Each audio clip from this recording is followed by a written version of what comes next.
ERAS stands for Enhanced Recovery After Surgery.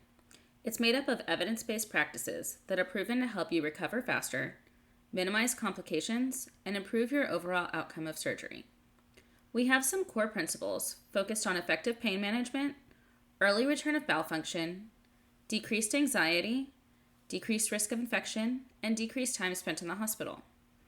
The core principles include patient optimization, patient education, early mobilization, and decreased volume of narcotics for pain control. Getting prepared. Part of enhanced recovery after surgery is preparing your body for your upcoming procedure. It is important to be physically, nutritionally, and mentally prepared. In order to keep yourself in good physical condition, it's important to stay active leading up to surgery. Walking is one of the easiest ways to be active. Nutritionally, prepare yourself by eating lean protein, fruits, and vegetables. Some examples of lean proteins are skinless chicken breasts, lean ground beef, salmon, tuna, non-fat Greek yogurt, and egg whites. Also, drinking 6 to 8 glasses of non-caffeinated fluids such as water will help you stay hydrated. Please let your surgeon or surgeon's clinic know if you're eating less than usual. Mental preparation is also important, so you'll have a dedicated team who guides, supports, and answers any questions that you may have. Starting today, optimizing your health. Make a list of all medications that you are taking, including prescription medications, over-the-counter medicines, herbal medicines, and vitamins. Please list the name, the dose, how often and when you take each medication. Make sure to bring this list with you to the hospital so that we can continue giving you your medications after surgery. Using tobacco or nicotine products such as dipping, vaping, smoking regular or electronic cigarettes can delay wound healing and increase your chances of having complications. If you need help quitting, please call 1-800-QUIT-NOW. Drinking alcohol can cause dehydration. Avoid drinking alcohol at least the day before surgery. Your surgeon may instruct you to consume a clear liquid diet up to 2 hours prior to surgery. Make sure you follow the directions provided by your surgeon's clinic. A clear liquid diet includes the following: fat-free broth, such as fat-free chicken, vegetable, or beef broth, Jell-O without fruit, popsicles without fruit or cream, black coffee or tea with no milk or creamer, apple juice, water, sports drinks like Gatorade, and a special surgery drink if prescribed.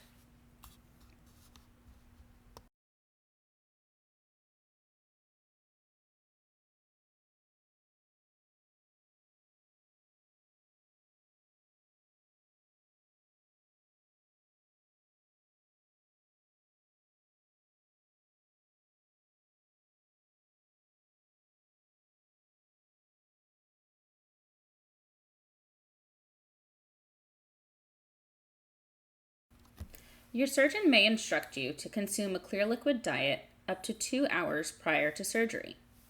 Make sure you follow the directions provided by your surgeon's clinic.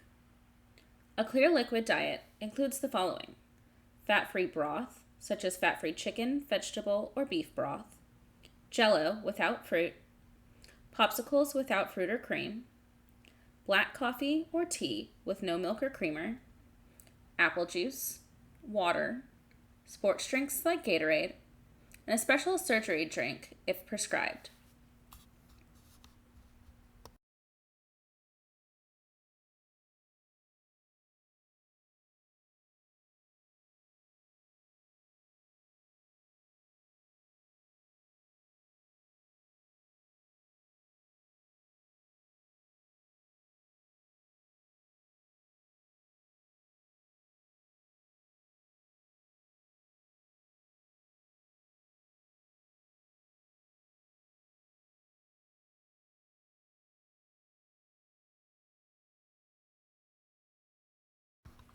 Planning ahead for your return home. Our goal is to get you home where you can move around and feel more comfortable.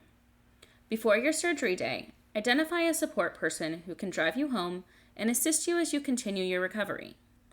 You may have some lifting restrictions that limit your ability to perform household chores, such as carrying in groceries or lifting a large bag of dog food.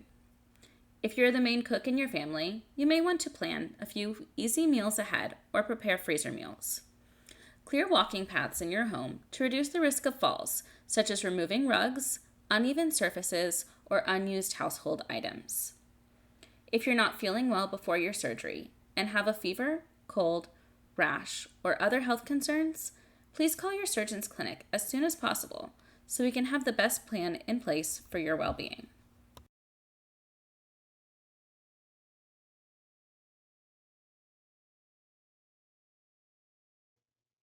What to expect at the hospital. What to expect in pre-op. On the day of surgery, you'll come to the hospital and check in. Our hospital team will take you to the pre-op holding area. Make sure to bring your medication list. Your pre-op nurse will review your medications from this list and review your health history. Before surgery, you'll talk with your pre-op nurse, your operating room nurse, your anesthesia provider, and your surgeon. This is a good time to ask any additional questions that you may have. At that point, we'll also sign consent forms if you've not previously signed them. You'll change into a hospital gown and remove all jewelry and undergarments. Because of this, it's a good idea to leave all jewelry at home. You'll have an IV placed, and you may be given some medications to take. After that, we'll take you back to the operating room. Post-op day of surgery. After surgery, you'll be brought to a recovery area. We sometimes call this area the PACU. Your surgeon will update your support person to let them know how you're doing. Once you're ready and a bed is available, you'll go to the post-surgery floor or home, depending on your plan. After surgery, you're encouraged to take deep breaths and cough. You may be instructed to use a device called an incentive spirometer to assist you in taking deep breaths. Once you're on the post-surgery floor, remember to use your surgery guide brochure to know what to expect. One of the best things that you can do to improve your recovery is to get moving and start walking as directed by your care team. To ensure your safety, your care team will help you get out of bed the first time. Movement goals for the day of surgery may include sitting on the side of the bed, standing, walking, and having your meals sitting up in a chair. The day after surgery, your goal is generally to walk 4 to 6 times a day and continue eating all your meals in the chair. The more that you do, the better. Each day, you'll progress and tolerate more activity. Early mobility improves recovery because it wakes up your organs from anesthesia, helps your bowel function return, prevents blood clots, and helps get oxygen flowing through your blood, reducing the risk of pneumonia significantly. Mobility helps you heal faster and with fewer complications.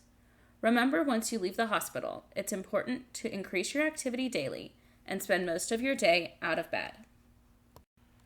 Pain management is an important part of your recovery. Our goal is to reduce your pain to a tolerable level that will help you remain functional and be an active participant in your own care. The goal is not to be pain-free. After surgery, you will have some discomfort. However, the expectation is to be comfortable enough to walk in the hallways and take an active role in your recovery without being drowsy. In this program, we use various methods of pain management as indicated, rather than simply administering opioids or narcotic pain medication. You may receive a regional block or epidural. Regional or epidural anesthesia makes a specific part of the body numb to relieve pain or to allow for the surgical procedure to be done with less discomfort.